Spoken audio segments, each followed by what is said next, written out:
And thanks a lot for giving away your weekend time to inspire a lot more entrepreneurs who are wanting to see how do they create the next wave in agriculture sector. So as you are all are aware, some of the things what we are more. Thanks a lot for giving away your.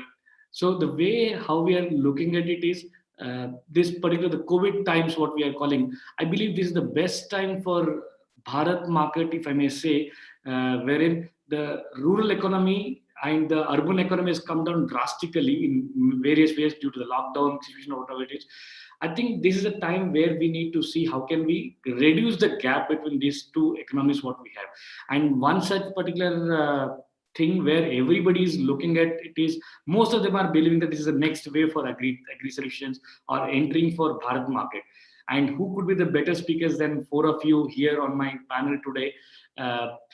Just a quick round of introduction. Surya Kumar ji, the Deputy Managing Director with NABARD, with us, Vinit Rai from the Chairman and the CEO, founder of Avishkar Group, my colleague Ines Khan, who is the Director of Agriculture Initiatives, and Shardul, the CEO of AgroStar.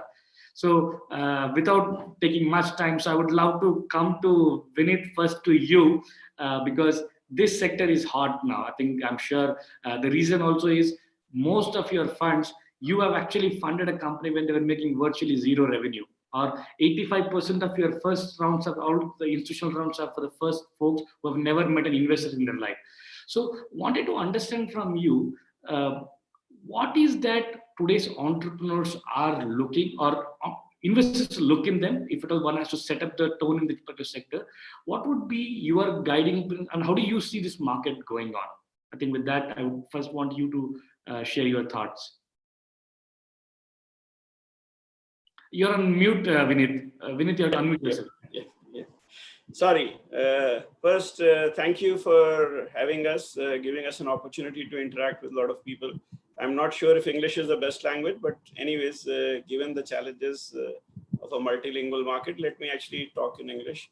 I think the first thing is when you actually meet a person or an entrepreneur, you try to make a judgment on whether the person is trying to become an entrepreneur because he or she has a valid reason to be an entrepreneur. It could be the history, why you are doing it. It could be the inspiration. It could be the problem that they are solving. And then you actually start looking at whether it actually connects with the skill sets or the ability they have. So generally, when we look at it, we are first trying to understand whether the entrepreneur and his team. Now, long back when I started off, I was only looking at the entrepreneur.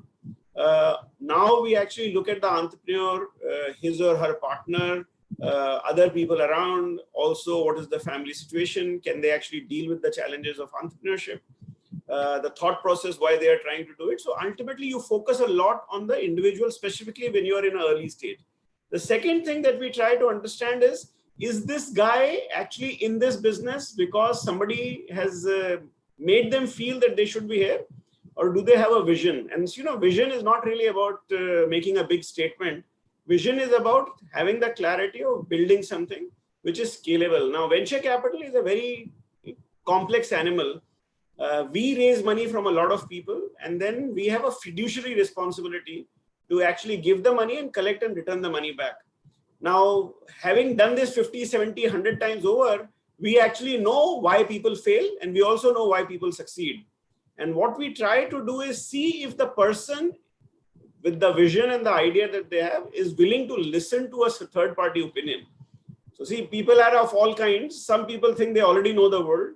And the younger you are, the more confident you are. It's a very normal connection. The less experienced you are, more confidence you have in your idea. The more world you have seen, if you have gone through a demonetization, a GST and a COVID, you would actually have look at the world from a very different light. If you have actually been in a world of 2012 to 2015, because nothing wrong has happened, everything was going fine, you think the life will continue like this. So I think that's the other thing, whether the person is willing to learn from other people's experience.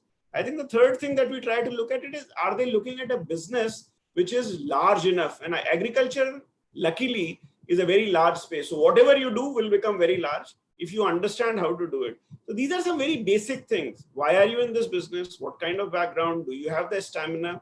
And I think, can you think big? And if you can think big, can you listen and co-opt others who you don't, who can actually bring in wisdom? Because entrepreneur, if he or she is young, has the desire and the confidence to do something which wisdom cannot. That's why when you have a lot of gray hair, you can't do path-breaking things. You need young people, because that allows them to do things that we think cannot be done. And venture capitalists are looking for those guys who challenge the convention. But at the same time, when you challenge the convention, we are also looking for people who can co-opt the wisdom. So challenging the convention is the starting point, not an end point. Co-opting the wisdom is a skill that is not very common. And if you bring these two phenomena together, and if you're addressing a large market, then money then becomes the differentiating factor. Yeah, but I think is the lowest end. So yeah, I think you made a very valid point, because people with young mind, challenging abilities, cooperative, collaboration, and then looking at larger things, these are the fundamentals which actually makes everybody look alike, right? I think when we are talking about collaborations and cooperations, I would my question would be for Surya Kumar ji, who is the from NABARD, because this is one institute which is so big in the country, and they have got wide range of market access. So they deal with lakhs of FPOs. They deal with the entire rural economy, which is going to the Bharat ecosystem market there. So Suryakumarji, what are your thoughts when any entrepreneurs envisage to come and look at NABARD as a collaborative partner? So how do you actually support some of those things? And I mean, I'm not sure if many of them would even know that the amount of wisdom what you all bring into the table is just simply mind-blowing. So your thoughts on what do you see as agri market as going on? Thank you for having me here with the illustrious panel here. In the agtech space, we haven't really entered.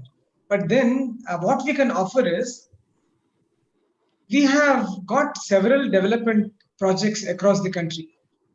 We have projects worth almost 22 lakh hectares across the whole nation, where the perimeter is controlled, in the sense like we invested in around 1,000 odd hectares in each of the project across the country. What we can do is, if someone wants to start an idea, we can welcome them to one of these project sites.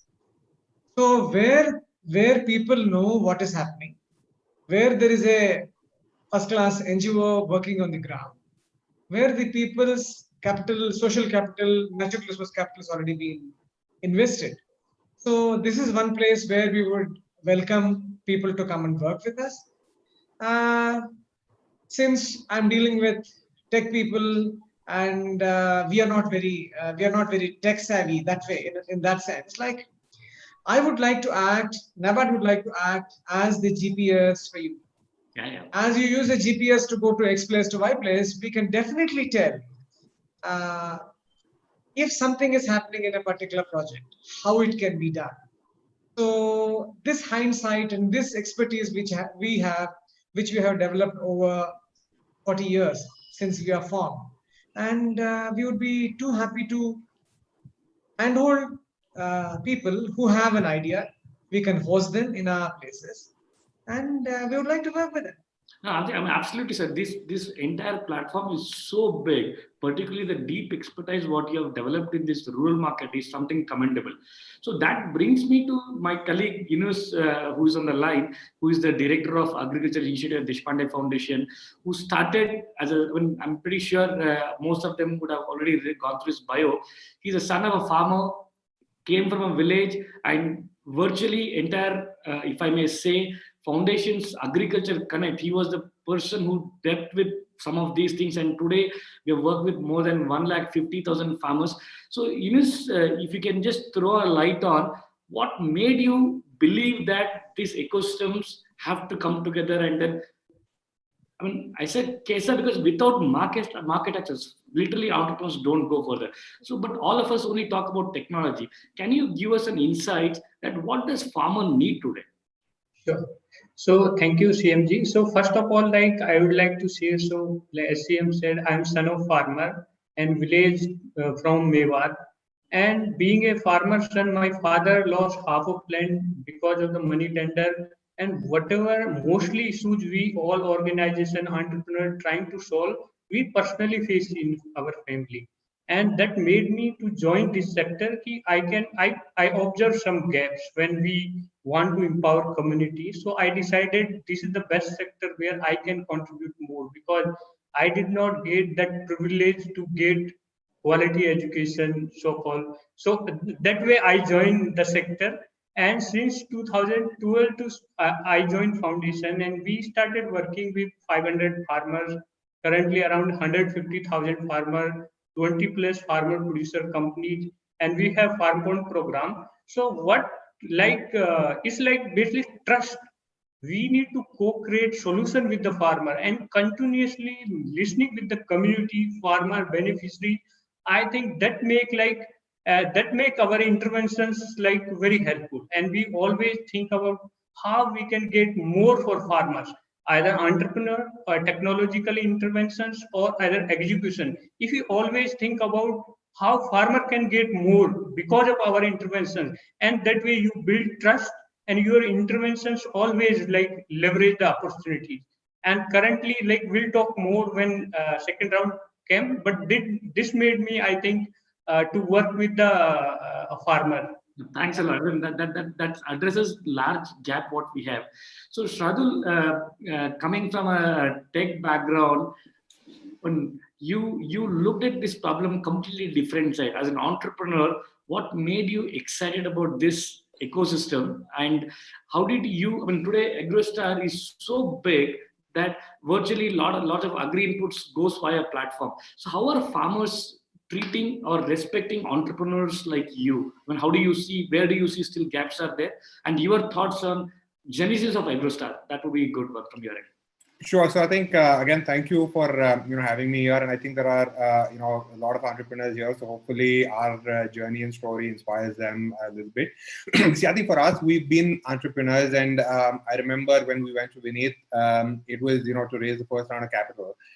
We had a simple idea that we felt that there is the traditional ecosystem, especially focusing on agri inputs for farmers. We felt that it was broken. We felt that somebody could do a better job. We had actually spent good 3 years in the field, on ground, covering the entire state of Gujarat, and understanding and talking to hundreds of farmers to come up to that understanding. And we felt that there was something that we could do, and we could do it with the use of technology. So that's how we essentially came up with the original thought process. In terms of our, yes, we are a large setup now, but we, in our mind and heart, we are a startup. We are a growing 8-year-old or 8-year young startup, I would say. We work with farmers in the states of Gujarat, Maharashtra, Rajasthan, MP, and UP. And as Yunus said, I think fundamentally, we also simply, rather than the farmer doesn't care whether an entrepreneur is providing them a solution or a large company is providing a solution. The farmer only cares whether their problem is getting solved or not, and is the person on the opposite side being true and honest in terms of identifying what the problem is and then solving that problem. And I think that we have done well, I believe, which is why we've got probably in the startup space amongst the largest base of farmers. We work with close to 500,000 farmers across our mobile and voice setup. And I think us focusing on continuing to focus on what is the problem that the farmer is facing, and continuously innovating to solve for that is what has enabled us to get scale. So. Sure. Yeah, thanks a lot, Shradul. I think now I would want to pose my question to Vineet. So Vineet, you have seen startups from 2000 onwards, right? So virtually, even if I may say, Avishkar started with as itself as a startup and then ventured to more than 8,000 crores company today, where they have invested in funds and all. So how are you looking at entrepreneurs who are, I mean, agriculture is a large sector again, because there is agri inputs, there is something called how do you actually monitor, there is a farm equipments coming in between, farm mechanization is there, and there's a market linkage. But which is one sector, if you say, that, hey, this sector still needs an attention. As an investor, as an outsider, when you have looked at this space, what is your suggestion for somebody who is wanting to get into this market? What would you see the gaps still exist in the market? So let me give you a quick background from when I started in 2000. Most of the people, so 2000, India itself didn't have much of a venture capital ecosystem. When I think we were 7 or 10 odd venture capital funds, most of us ourselves did not know what we were doing. So it was not surprising that we used to struggle. The entrepreneurs mostly will come and ask, kitna interest charge karoge? Nobody actually understood what equity meant. So there's all kind of funny conversations. I think the most important thing I learned about the entrepreneurs per se, and then I'll come to the sector. The first thing I learned about the entrepreneurs were that initially the entrepreneurs were just trying to build a business. They were looking for somebody who can give them money so that they can build a business. Now, by 2010, I started seeing entrepreneurs who were not necessarily the traditional entrepreneurs. These were younger guys who were trying to actually experiment. And I'll be very careful. They were trying to experiment with new ideas and new thought processes, where venture capital has a much better application. What we were doing earlier, it was largely traditional businesses trying to use venture capital, which is very difficult to actually monetize. And then as time has passed on, you actually see a mix of completely fresh talent coming in.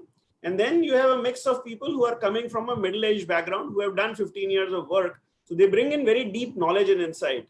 Now, if you look at Shardul, you see a person who was somewhere in between. So when I met him, Shardul's experience in agriculture was zero. I mean, he was a Best Buy sales guy, flying business class, selling actually things in US.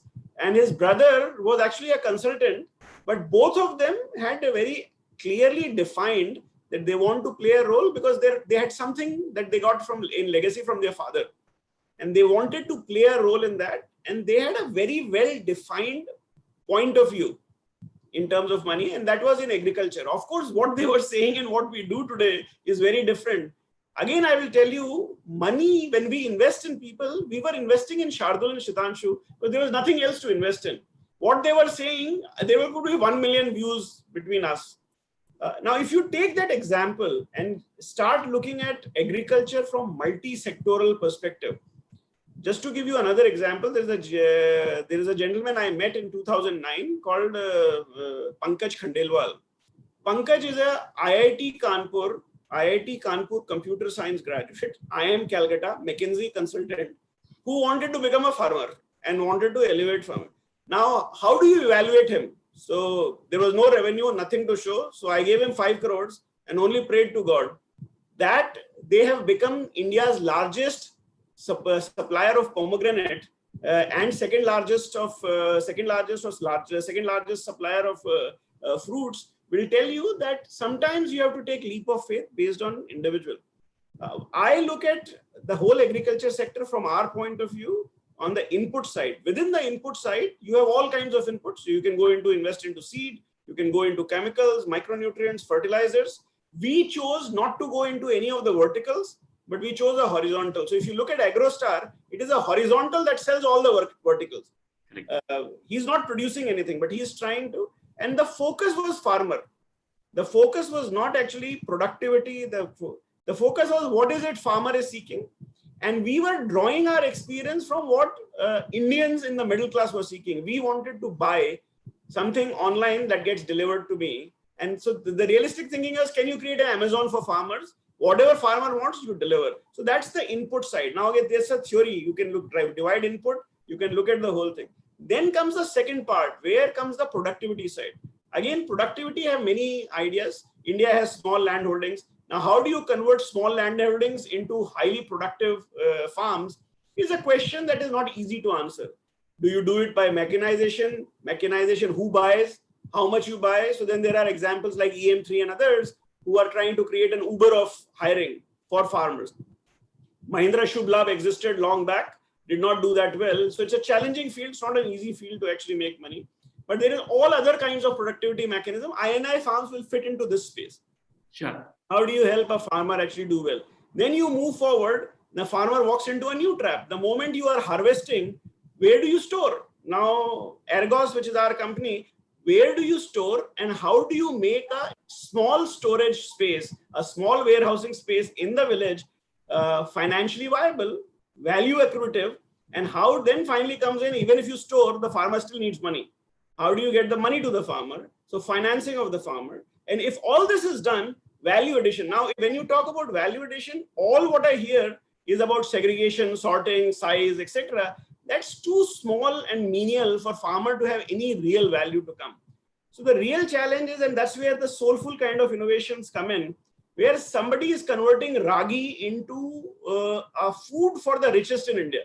Now, if you can convert ragi or a millet into food for the richest for India, you have suddenly repositioned a produce that is hardy, that comes without water or does not require much water, comes in fallow land, and therefore will create a pull for the market. Now, for that, the company has to become very large. So we understand it is not going to make a significant difference too early. But if there are 100 soulfuls, the millet market can actually be completely changed. So when you start looking this, we are looking at that idea.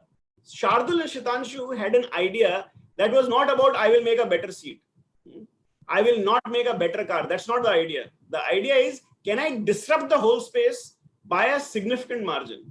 And I think that is where the venture capital money actually goes in.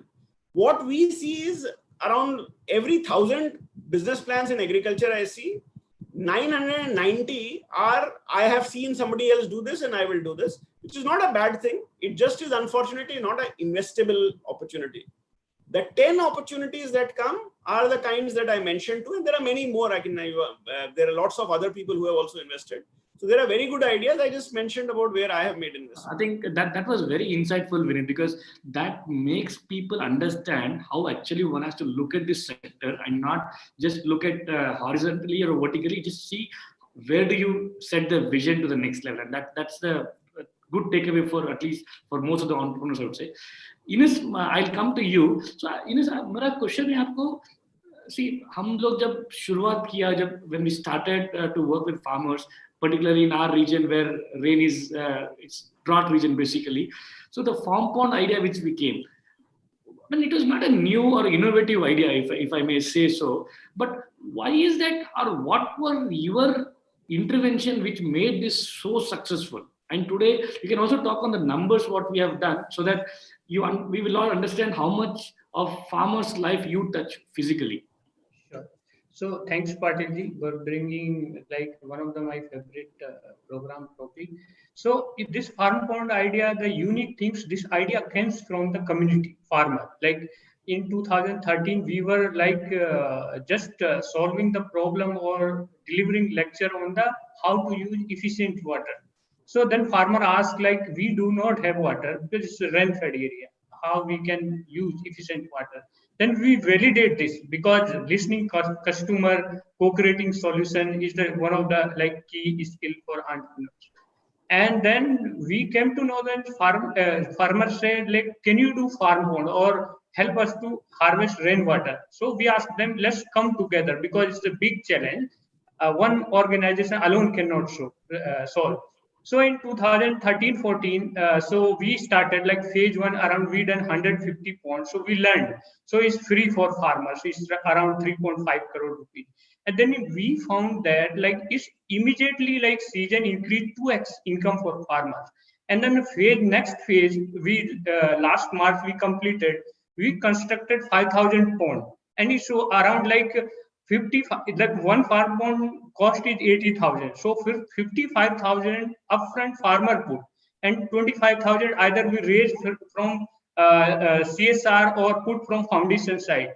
So it's like farmer paying more than us. Like, and then we thought like, because it's like 5,000, if you compare in sector, it's look good, but it's a big problem, huge India is if you see. So it's not even done. So we thought like we want to like help more farmer, but we solve or we construct this 3,000 pond by our own machines. Now idea comes, let's have a Ola model for this, because if we want to do 100,000 pond and having own machine, it's like we are become the machine company. So we pilot this year and it's very successful. And now we will be launching in future 100,000 pond in next 3 to 5 years, where the cost is 80,000. So 20,000 farmer can put upfront, and 60,000 can get from the mainstream finance like Aviskar finance, MFIs or banks, and that way is sustainable and it's a worth of 800 crore rupees. The innovation in this sector, if you see the non-profit sector, so like if you want to do 100,000, I think it's not possible for any CSR entity. We need to keep improving, and it's a huge demand. And that way, this create other opportunity because once this is the product and free market economy, and that way it's a sustainable and create more impact for farmers. And another things would like to add, like once farmer has a farm pond, because water is the biggest multiplier, they need quality seed, they need best advisory, then their production increase, they need help for selling their produce. So then farm pond, a farmer producer company idea came. We never thought earlier that we will be working on farmer producer company. And 2016 we started a farmer producer company, and currently this company do around 20 cr of business, and it's like, and we thought then like creating a lot of company. India needs millions of companies, as NABARD has 5,000-6,000 companies. So then the major issue in farmer producer company is good governance and like compliance and understanding business. You need leader also like that. And then what DF doing, so this company now is a Apex company, and DF supporting this because this has all the like skills, and other company can take the service from this, and this way, and we definitely like we are working with Sadhuji and like Vinitji, and definitely like 3 to 5 years we can be 100 crore and 500 company within this sector. Yeah, I think that actually tells us the relationship what we have, because now this model is so simple. Why do you feel it is not getting successful by somebody else? Because is it the execution capabilities or a mindset? What do you feel we do differently? sure. So I think like in non-profit sector is like one execution excellence, because a business side we need to have an execution excellence, because you only can reduce the cost when you scale it, and you should have compassion, because most of entrepreneurs also who want to solve the bottom of the problem facing challenge, because they should have an empathy and compassion to solve that, how farmer can give more. And this is the one of challenge. Another challenge is most of non-profit like has a egos, matlab learning, open minded. They thought they are the best in the country. Once we thought we are the best in country, I think that we are stopping ourselves, because collaboration happen when it's a win-win. We can learn from Sadhu can learn from us. So that's like once you collaborate either and listening continuously, for focus is one only, how farmer can get more by collaboration. I think that's like make program skill and success. Yeah, thanks a lot. So Suryakumarji, before coming to you, just wanted to go to Shradul on the entrepreneurial point. So Shradul, I think the key what I was picking from Ines was the execution ability and the customer discovery, because the idea coming from the farmers. And I'm sure when you started your business, you would have pivoted to various stages. Can you just help us? How was an entrepreneur which one should think about pivoting or the customer discovery part, and how do we get the input from the beneficiaries? Your thoughts on that would be really appreciable. See, I think there is no easy way. We have to spend time with the farmer and on the ground. Unlike a lot of other sectors, I don't think this is something that you can do from your comfortable corporate or a city life. It's not an idea that you can get from reading Economic Times or other looking at other startups and essentially building something tech enabled remote, right? I think you have to be on the ground. That is what we did. Both Tanshu and myself spent first 3 years with an idea, which in fact failed, and we pivoted. But in that failure, we learned what else was broken. Right, and it's a 3-year journey that we discovered that look, what we set out to do doesn't really is not as big a problem, but guess what? There is something else which could be a bigger problem. And we spoke to enough farmers. We did enough field visits, ground conversations, all of that, and that's how we identified. Never is a farmer or a customer going to come and tell you that look, I have a problem. Can you solve that for me? So I think the crux is, how do you identify it? And there is no easy way. So you can pick up on trends and you can start building on something, and just be very cognizant and very comfortable with the fact that what you set out to do may not work, and that may not be the large enough of a problem, but that journey, you might be able to find something else which is bigger or maybe more impactful, and then you have to be able to pivot at the right time to go after that, and not get hung up or stuck up on your original idea. So I don't think there is any easy way for discovery. I think you have to you have to be on the ground for that. Yeah, I think the only mantra, as close are you for customers, your product will get better and better. Absolutely. Okay. So Suryakumarji, I think one of the things which I wanted to see and have your perspective was on, we have got, as NABARD has got a lot more SHGs or FPOs and some of these building blocks of the entire market. How do you see any tech startup or a startup who's envisaging to enter this particular market? It could be financial inclusion, not just only the agri sector, only by a farm inputs, but a lot of farmers might be wanting from banking sectors. Okay, so they might need a lot of funds as a small hand loans, which typically otherwise they go to the money lender and then they pick it up. I was reading an article where it says that more than 58% of our farmers still go, and more than 58%, they go only to the nearest money lender and they pick it up. But is there a way, because both Ines and Shardul mentioned that when they are close to customers, they are able to innovate far better. How can one work with NABARD, and particularly in the collaboration perspective? What are your thoughts? How you as a platform can be some service for them? The example of Shardul is basically providing what the farmers want, and virtually is end to end he's trying to provide. But all the agro experts may not be in a position to do what he's doing. He's continuing his family legacy and put it in a higher platform. But the other day, like when I was in Bangalore a couple of months back, two people came to me who are having a PhD in statistics from premier organizations with some idea. So they were basically looking at what you were exactly asking me. Can I really help the farmer? Then I started asking him some questions like, what do you really understand how things work at the grassroots level? One thing which I understood in my 2 years stay in Bangalore, talking with several people who want to get into this. Agriculture and technology are two different blocks. There is no unison still with that. So as I said in my introductory remark, like we in NABARD would like to be the GPS. We would like to what you call handhold, number one.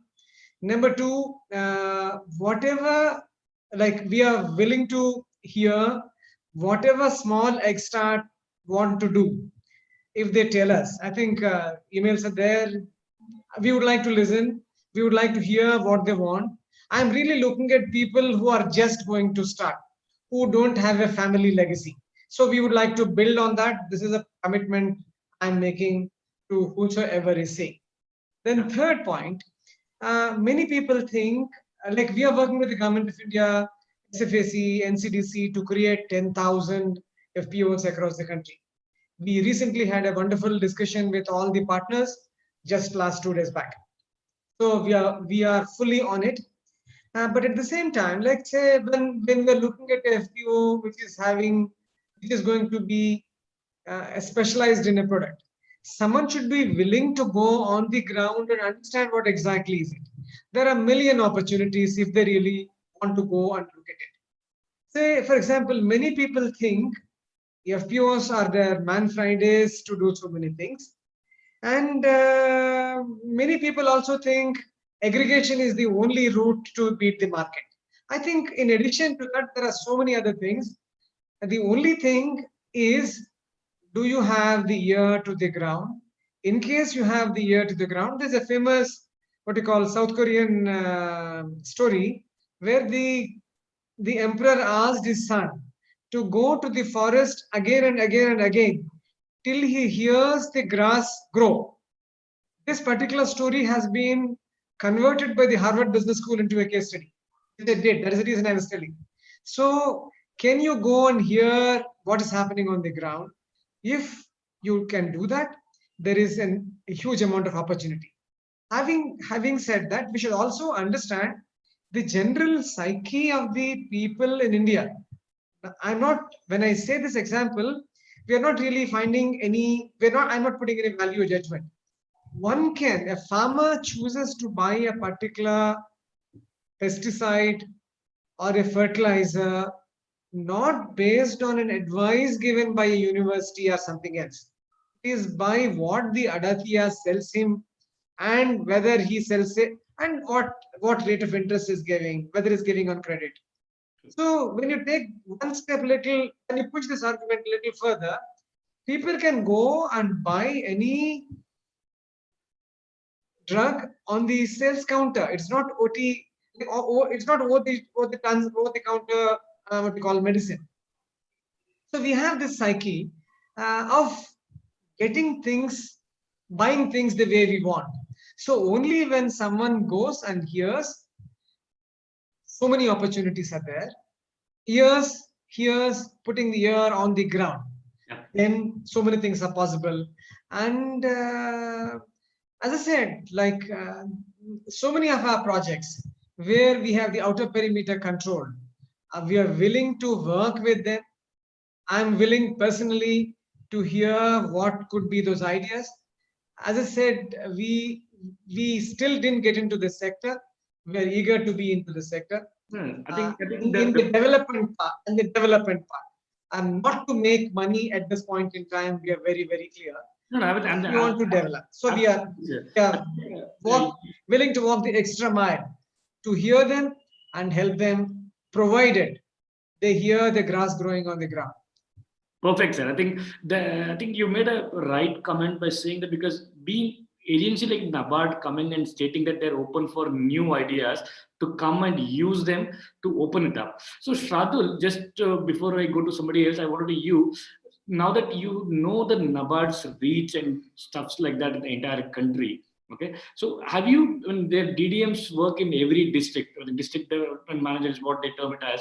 So how do you see not just NABARD but also the other government policy related stuffs, if I may say, that how helpful it is for an entrepreneur working in this agri sector? Like, are there any, still we are having a lot more to deal with the paperwork kind of stuffs? Are there any ease in that part? As an entrepreneur, what are your pain points on that side? See, I think as an entrepreneur, our perception was that that's what we had to do. I will be brutally honest, we haven't worked with any government agency or government as yet.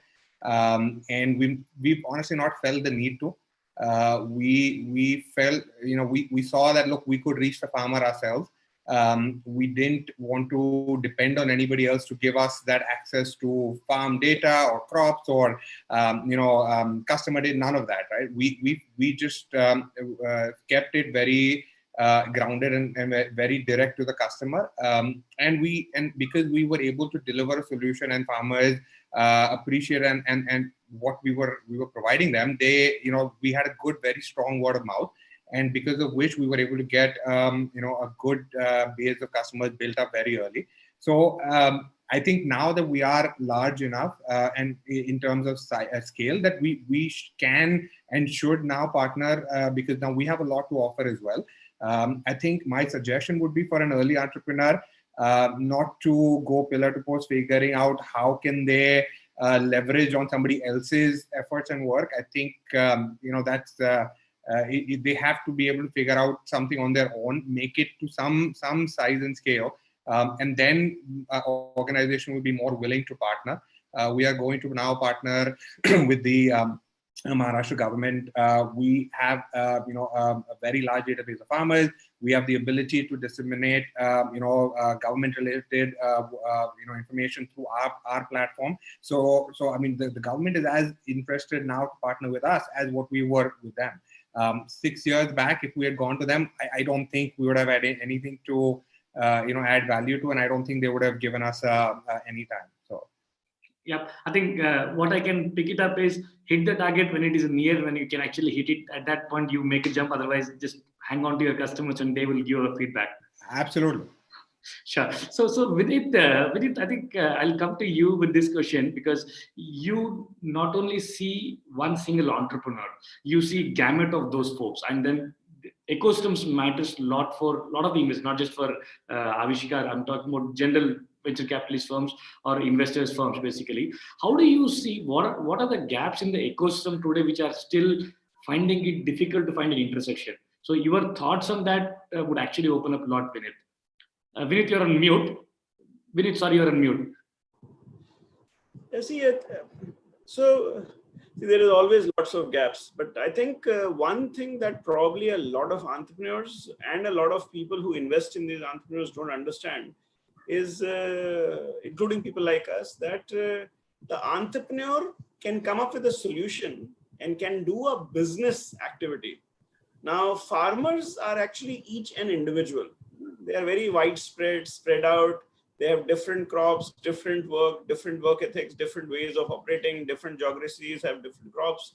So when you are dealing at the grassroots, you need to really understand that the act of mobilization is a very expensive act.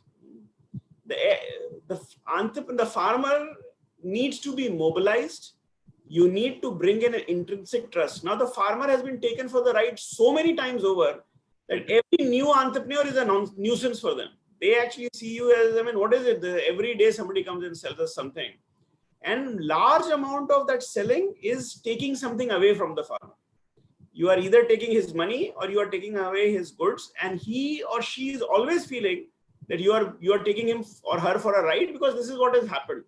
Now, that's the challenge that Shardul was also facing, and they were also trying to figure out how do you actually build trust. Now, they have built out one mechanism of trust, but it is an expensive mechanism. You also need to realize that AgroStar was able to mobilize capital, which means Shardul leveraged on one capability that they had to fight the war on the other capability, which is how do you actually create trust? Because trust requires continuous engagement, continuously going there. It's an expensive proposition. We all know it. Not every entrepreneur had the same caliber and capability that Shardul and Shitanshu had. So I think what I would have to say is, one, that is where the partnerships work. Those partnerships work. Now, for the partnerships to really work, the entrepreneur needs to, has to, as Shardul has rightly said, should know the farmer and should understand the farmer's reality, but not try to do the mobilization, which AgroStar was able to do. Out of 100, only one enterprise, or out of 1,000, one enterprise can do that. 999 guys will have to find better ways of doing it, or cheaper ways of doing it, or cost-effective ways of doing it. And because they don't have the capability to raise that quantum of capital, caliber and capital, so they should then try to look at those who are mobilizers. And I see Deshpande Foundation and many FPOs and many other institutions who are sitting above the FPOs as the mobilizers. I mean, Deshpande Foundation is one, Pradhan is another, and there are many hundreds of others, Dhan Foundation, etc. down south. They all are the mobilizers. Their skill set is very different from the entrepreneur skill set. And I think if I have to actually say why it is very challenging to break through in the agriculture space, is because of these very unique skill sets, which can come together only and then when you go to the mobilizer set, you require grant, you require government support, you require NABARD support for those things to happen, you require local state government support. So in some sense, Shardul was right that if you go to a state government with nothing in your hand, I mean, what will state government do with you? Because they operate at a very different scale. I think the same applies at institutions like NABARD, who are actually trying to make a difference right at the grassroots. And therefore, they want to build an infrastructure so that somebody can engage. And I think, therefore, each one of us have a different role. Entrepreneurs need to just understand this and find their spaces. Shardul and Shitanshu were great entrepreneurs. They were able to find their space. I think a large number of entrepreneurs I meet struggle to identify or understand this mechanics and how to deal with it. I think I get the point. I think also you're touching on the very crucial point that trust of the farmer has been taken right ever since our independence days, because everybody comes and then looks it out. I think that's where I have my follow-up question to Ines, because he works with them in very close tandem. And I mean, whenever I take any startups, he says, Patil, ये बंदा जो कर रहा है ना, हमको कैसा मदद मिल सकता है? I think Ines, you want to touch upon the topics like the trust what you have built over last 10 years, okay, and safeguarding that is important because that's a continual development part. At the same time, we also need to be making sure that today, with whatever intervention we are doing, we might have a 2x 3x kind of income. We also need to see how do we increase it by under 5-6x of income for a farmer. And because you are neither not, I mean, you don't operate from a for-profit mindset with the farmers.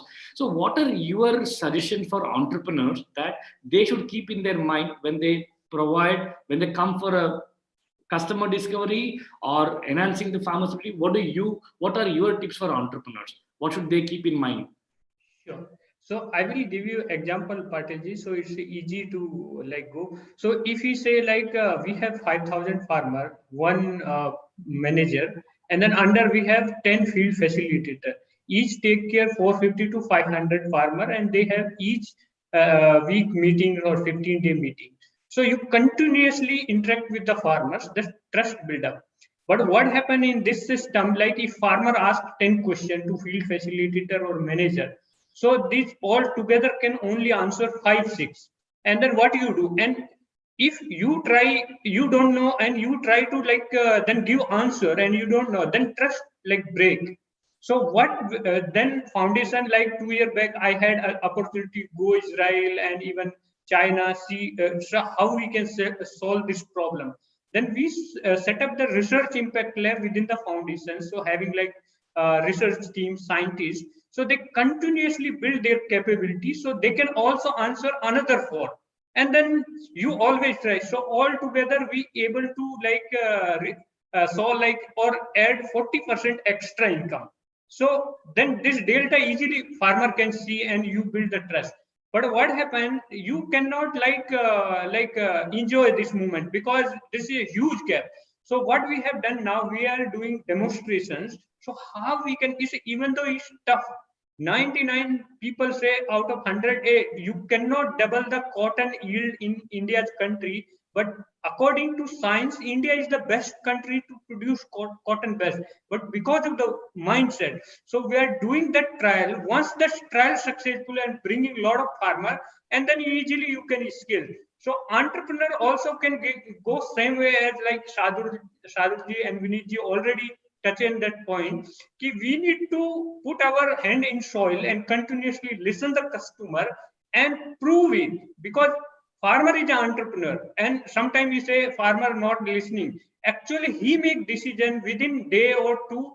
This solution make me sense or not, and then he start avoiding.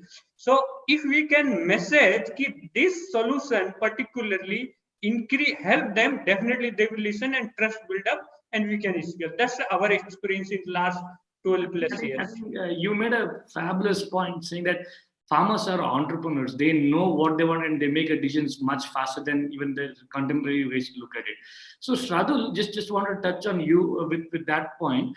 So have there been any breakthrough inputs what farmer has given in your particularly the AgriStar's cases, which actually led for a very pivotal inputs, any of those things?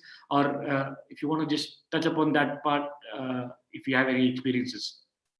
I think a few, right? I think we, as you know, we work very closely with them.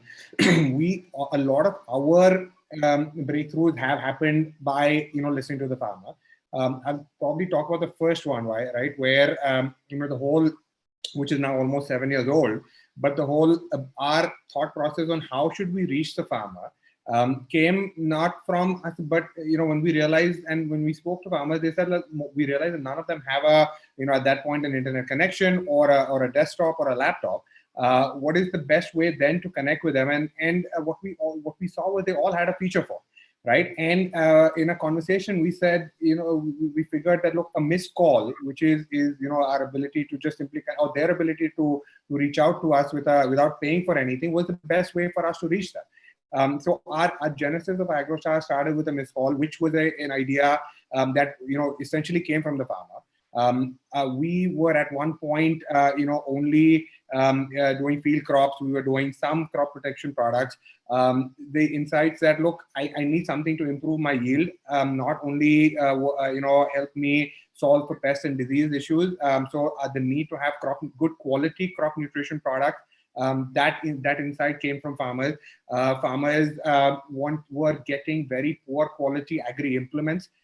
So on conversations with them, they asked us whether we are able to provide better quality agri implements, whether it's tillers, rotovators, knapsack sprayer, stuff like that. So our scale and our ability to move from one category to another, and what are those products that we should pick, and what are the problems that they are facing in the traditional market, and what is it that we should get better at. All of those insights have come from farmers. Okay, I think that was fabulous insights, because most of us only go for our benefit, but they are very instrumental in telling where the puck moves actually there. I think Suryakumarji, I'll come to you if I may touch upon this topic on NABARD has got funded a lot more FPOs, they have got DDMs and all. So is there a possibility where, I'm more wanting to have your personal perspective, that you guys understand the rural India much better than anybody else in the country, if I may say so. And if you can highlight these challenges, okay, now both Ines, Vivek, Vineet and Ines, Stradul was telling that they get their breakthrough ideas when they talk to the customers. And is there a possibility that budding entrepreneur comes to the DDMs and then they want to get closer to the rural India? What are the avenues you want to touch upon which will help them understand this market much better? For all practical purpose, let's understand that they don't understand this domain. But yeah, I don't think anybody else in NABARD understands rural India as better as what you guys do. So any thoughts on that line? I think the advantage we have is we have around 450 district offices. We have an office in each state. And so what happens is, I have, as an organization, I can talk to a farmer, I can talk to a district collector, I can talk to the chief secretary, I can talk to someone very senior in the government of India. I also am a part of several forums which are officially created across, on the official side of it. On the non-formal side of it, like, since I deal with many non-governmental organizations, so the DDM is basically a sutradhar which connects the farmers, the civil society, the state government, line departments, and the banks. And we have only, while each one of them have a vested interest to sell something, make money, I have only one vested interest as NABARD, the rural prosperity, which is enshrined in our mission statement and in our act. I think each one of us, be it the junior most officer or at the topmost management, we have one agenda: can we bring in rural prosperity? Can we catalyze? Can we be the sutradhar which we are supposed to? And we are. So we are, as I said, we would be willing to, like every DDM talks to several people virtually every month. So, like, I speak to so many people. Like, when I was in Karnataka, I used to speak to so many people. So my colleagues in the states speak to so many people. Means we are very open to this.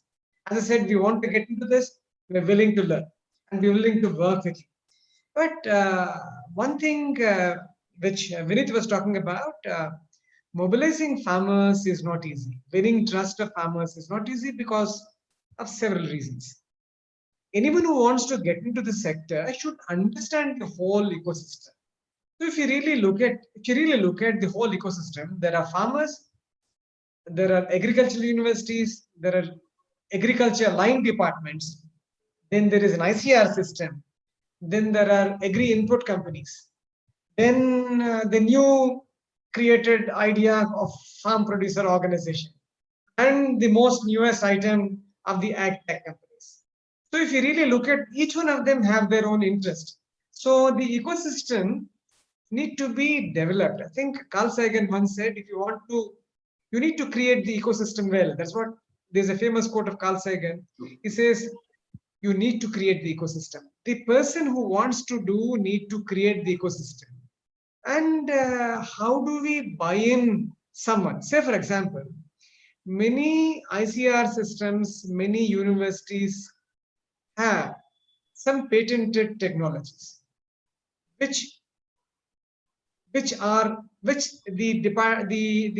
organizations prove that they work. If someone wants to really start, I think there is no need even for them to, if they have some idea, they can go and really sift through them what really works. Why don't you go to the ICR bank or the local university bank and say, hey, what really works? I have this, like you said that you have all these things. Why don't I really, they don't really charge much money for that. So if you really get in someone on board, so you are buying a partnership. So unless until you buy in a partnership, you can't really grow. So as I said, the Shardul started from an existing legacy. Many people don't have the legacy. So either they put the ear on the ground and go and make partnerships. Got it. So that really takes off. Yeah, what I take away from this is NABARD is very, very willing from the district manager's perspective, who can actually get a lot more insights if been approached in the right way, and then with a clear agenda to bring in the rural prosperity. NABARD is all out to support. For a right question, there is a right answer. Got it. So people should be clear what are the questions they want to ask. Sure. You can ask a right question only when I do right homework. Agreed. Here on the ground. Agreed. That works. Yeah. So I think also it is we are trying to touch upon a topic which entire fraternity of startup would look in covering just in 1 hour, which is impossible task for that matter, if I say, and having all the legendaries of domains sitting here. So I'll just take, we have another 10 minutes left for this panel. So I would want each of you to give one perspective for budding entrepreneurs that they should be careful of two things. So if 4 of you can touch upon 2 aspects, I think that would be a lot more better insight for, we have got more than 70% of the audience today are all aspirants and then who are wanting to start something in agriculture sector. And just to get the benefits of everybody, we have this Deshpande Startups is an ecosystem which is also a government recognized TBI. Our genesis of was only to see how do we support entrepreneurs in non-metro cities or somebody who is addressing non-metro cities to see how can we provide this platform. So we have my own colleague, which is wider reach what we have. I think fortunately we even completed 2 years on the same day, 2 years back, which we inaugurated our biggest center in the country, which was done by Amitabh Kant and Deshpande's father. They inaugurated the center on this aspect. So Vineet, I'll come to you first, then with Surya Kumarji, Shardul and Ines. 2 points if you want to give, what would you suggest an entrepreneur to be careful of? One from a VC perspective, one from an ecosystem developer perspective. No, so we actually touched on many of those points. I'll just conclude with 1 point, not many. I'll just very quickly. One, you have to think beyond the obvious. So if you're trying to just copy an idea, it's not going to be worthwhile. I also talked about you need to really think about a big space, where you will want to go. You have to actually identify what kind of strategy, etc. But the most important one that we have not spoken, partly because that question was not asked, is entrepreneur has to figure out, and some of you might actually know physics, you have to be using a fulcrum and be a lever. So you are a lightweight guy, you have to lift a lot of weight, and therefore you have to find where to leverage. And that leverage, a large amount of that leverage will come from wisdom of others. It will not come from you. You just don't have it. So your role is to understand you have to leverage yourself. And that leverage becomes, and it keeps moving. So unfortunately for entrepreneurs, this is a huge problem that you solve one problem and then you walk into something else. I think the second thing that most entrepreneurs completely forget is it is a game of instinct when you start, and it becomes a game of structure when you scale. instincts don't work when you actually build a large institution. You can ask Mr. Mr. Surya Kumar, NABARD doesn't run on instinct. It doesn't mean what you are thinking. There's a structure, you have to deal with the structure. So when you start graduating, and Shardul is actually also, you can ask Shardul the same question.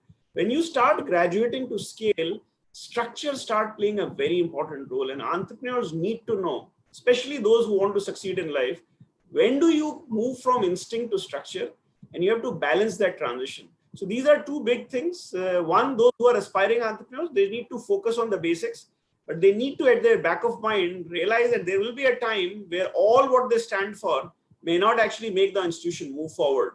And therefore, at that point of time, you need to think about a transition on structures, because structures lead to scale. Just hard work and very gumptious thinking is not going to make you scalable enterprise. Agree with you. I think the discipline approach of the entrepreneur transiting from instinct towards developing the systems and then working on the structures is a key point, if I may summarize that in that perspective.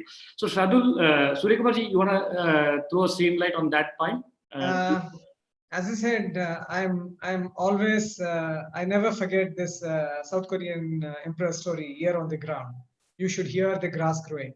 Only then something is possible. Sure. Second, and the most important thing is,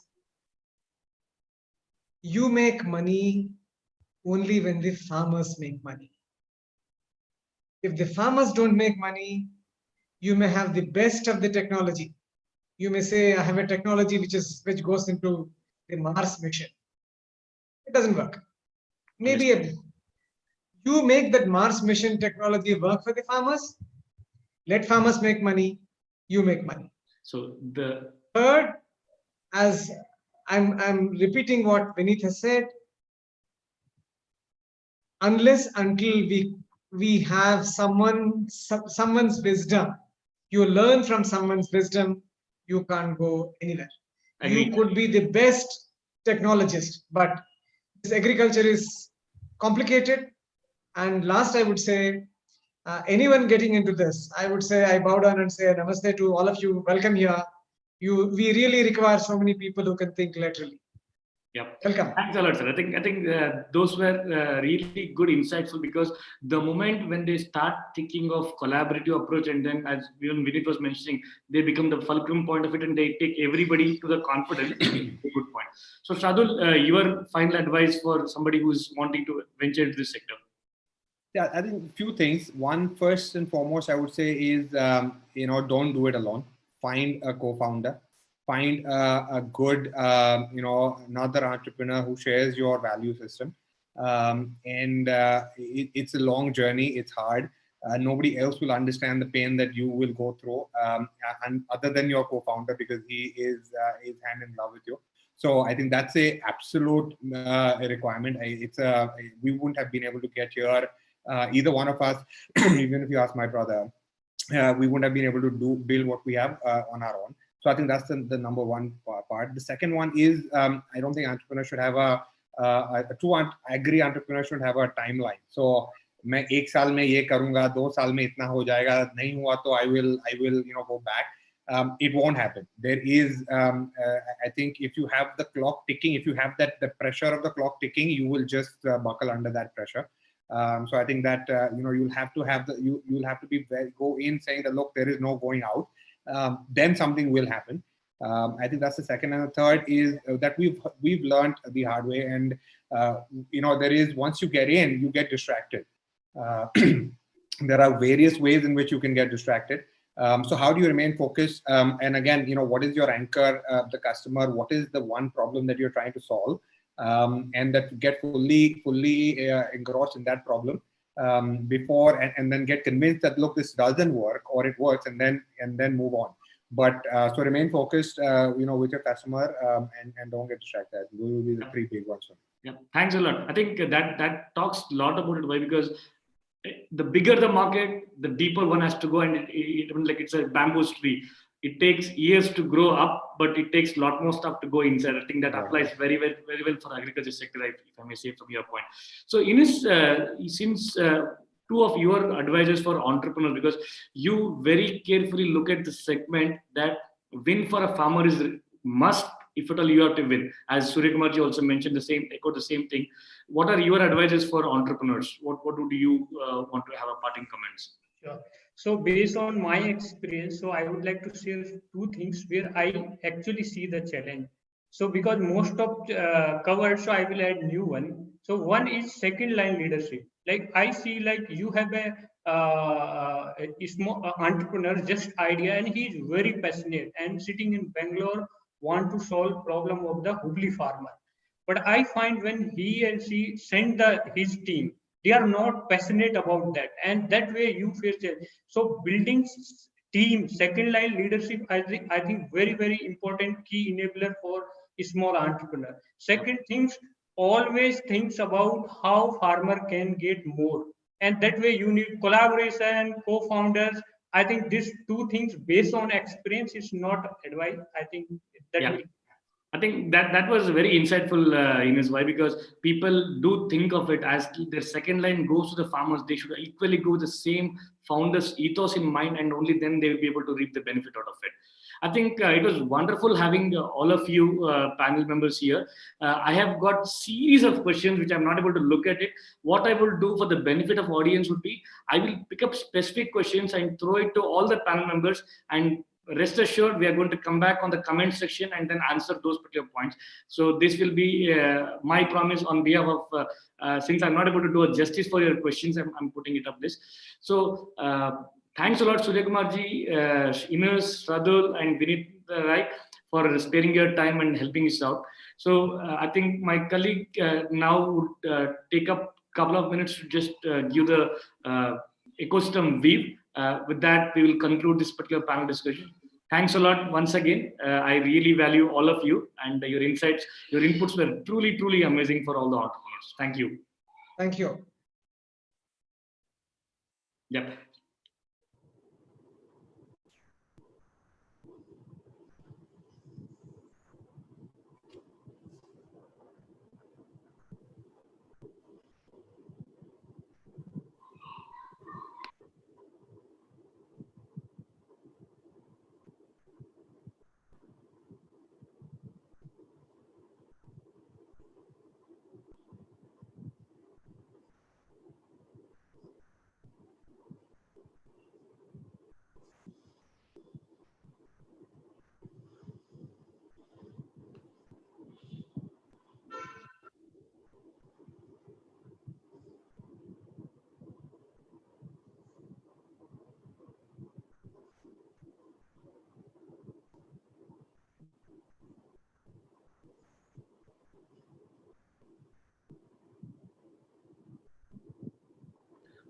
Yeah, I think we all can come out. I think it'll go to the screen now. Thanks a lot. Thank you all. Yep. Thank you.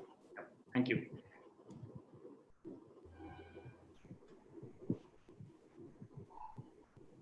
Can we log out? Yes, we can log out. Yeah. Thank you. Yep.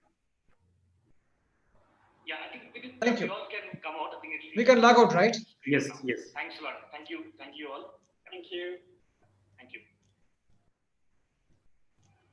Thank you, Sadhu. Thank you. Can we log out? Yes, we can log out. Yeah. Thank you. Yeah, I think we all can come out. I think We can log out, right? Yes. Thanks a lot. Thank you all. Thank you. Thank you, Sadhu. Thank you.